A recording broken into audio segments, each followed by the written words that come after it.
Well, hello strange people, and welcome back to the channel. We're, as you can see, as always on the moor. We'll see if we can find this fire. For those of you who are outside of the UK, there was quite a big fire up here last week. Thursday, Friday? I've forgotten that. Thursday or Friday last week. It's Monday today. Weather's just been too awful to get up here this weekend, so hopefully we can go and have a look, maybe have a little chat. It's ironic that I was actually going to do a little chat about fire risk on the moor at the moment, but anyway, we'll go and have a look, and hopefully the mist will stay off. Apparently it's quite misty up top. Mist to stay off so we can see just how large the fire is. I'll bring you back presently. Well, I'm up here and it is very misty. We've probably got visibility down to 40 yards, 40 meters. So what I might do is just wait for a bit, see if it clears, and then we'll see if we can walk out to meet the fire. If it doesn't, we'll go out anyway.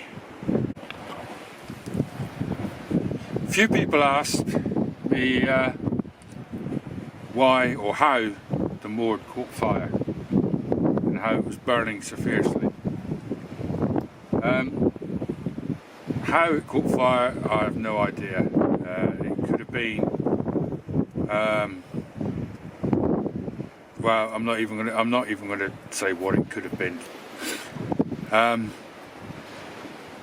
But why it caught fire is very easy to answer. For a week or two now, we've had strong winds and strong easterly and northerly winds. And they've been very dry winds. I'll put some footage up of myself and my daughter last week out on the moor.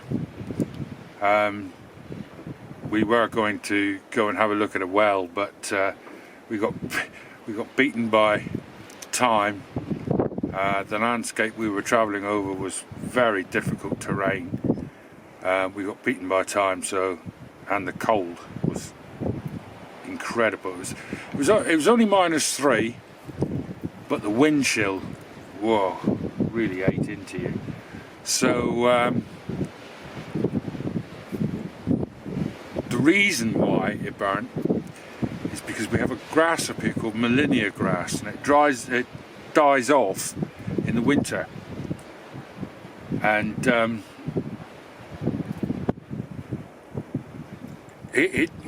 Molinia grass, it doesn't need fire as such, but fire is one way that it really likes to,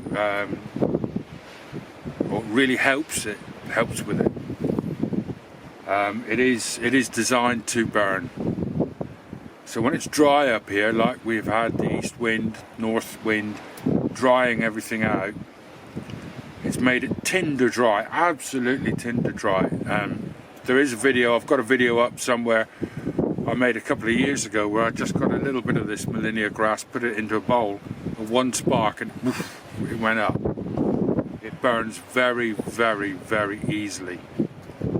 On the night that the fire was up here, there was a very strong wind. It was 50, 60 mile an hour wind. So it was a very, very strong wind. Stronger than it is now, and I would say it was 25, 30 miles an hour now. Normally the wind up here is a southwesterly, westerly, southwesterly. And at this time of year, it's quite mild today. And at this time of year, as you can see, we're fog bound. The fog is quite damp, keeps the ground damp, so it stops it from burning.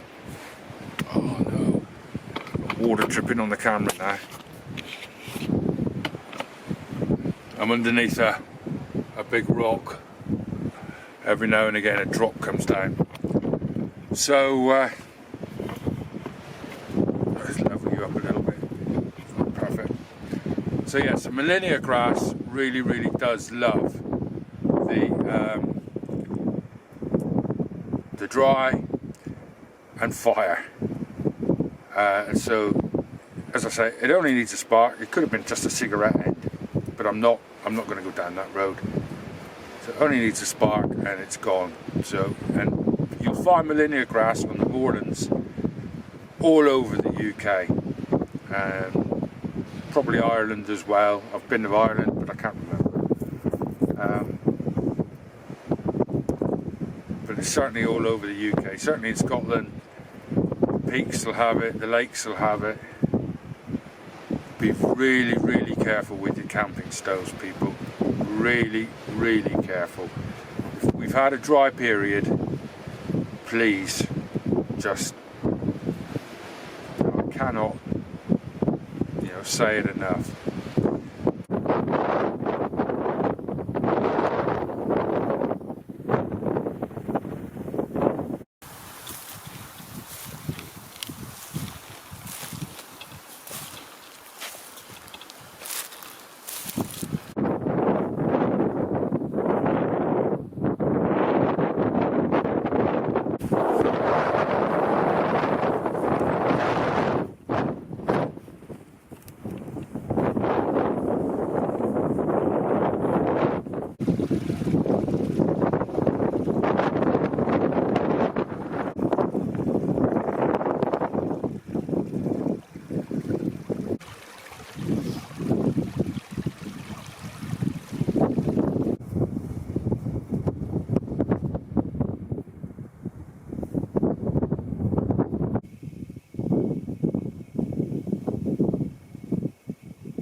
All of this is Molinia grass.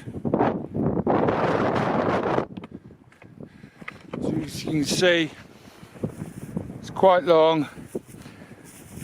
It's wet at the moment because we had a storm run through last night. But I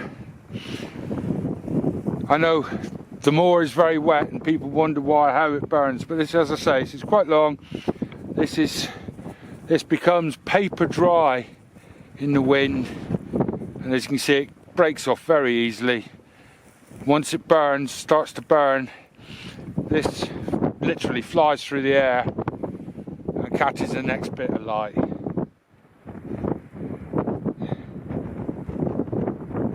Right, let's keep going. As you can see, there isn't an awful lot to landmark off, so I've taken a bearing off the tour back there, which I can no longer see. So we'll be alright.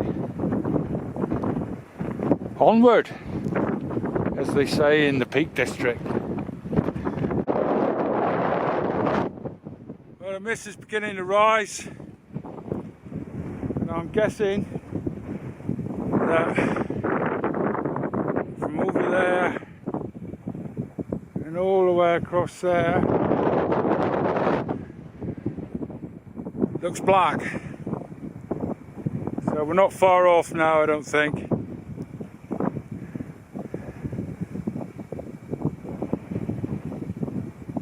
Is it beginning to rise? I don't think it is beginning to rise. I think it's just a slight break in it. Right, I'll bring you back if we get there.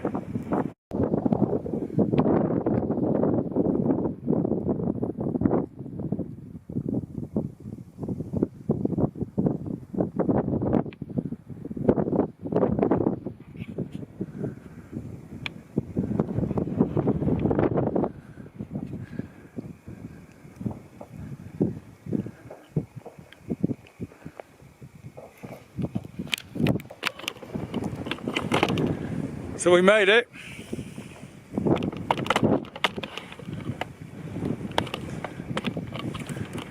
can hear some banging in the background. That's the army off on one of their ranges a few miles away,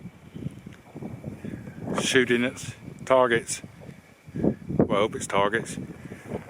So we're at the western edge of the fire. It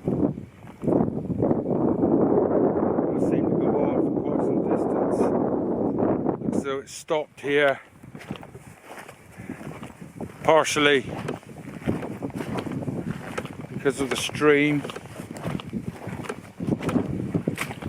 Seems to be a little stream here. I don't know if we can see that. Yeah, a little stream here. That looks as though it stopped it spreading too much further this way, although it does seem to go on there a little bit.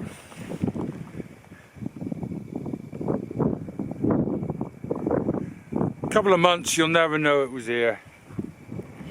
It'll be a slightly different green colour to the rest of it,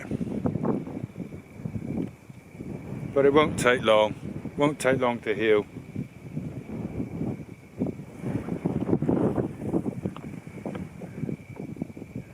Right, we'll see if we can mooch on a bit further and see what else we can find here. Who knows? Fireman might have dropped a tenner. I did once on a fire. Right. Bring you back in a mo.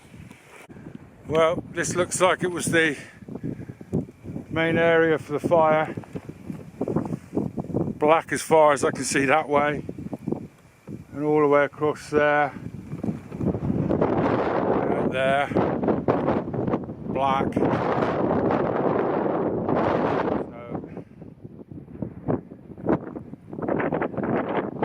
quite a large fire. A lot of the panic would have been caused by the fact that we are really high up, and the view from here is over 30 miles. So that would have been why it was on the news.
Well, the weather's proper closing in now.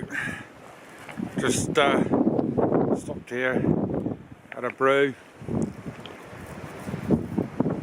So I'm going to go down the ravine, cut across. I'm still going to get up over the top of another tour yet on the way home. So if I see anything interesting, I'll bring you back. If I don't, I'm going to leave it here, go home and get rid of this bloody beard. Right, catch you in a mo, or no, as they say in this part of Dartmoor.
worth every minute. Quite hard going, with these beautiful little waterfalls all the way down through this little cleave. Well worth it. I'm nearly, well, I'm pretty much at the edge of the moor now. This levels off a little bit by the look of it, and then it goes through some farmers' fields, so I won't be able to go down there. I've still got to get over the top of, that one yet. But I think I'll probably leave you here. Beautiful, absolutely beautiful. Now I really am going to go home because I live there, and I am going to shave this beard off. Catch you on the next one.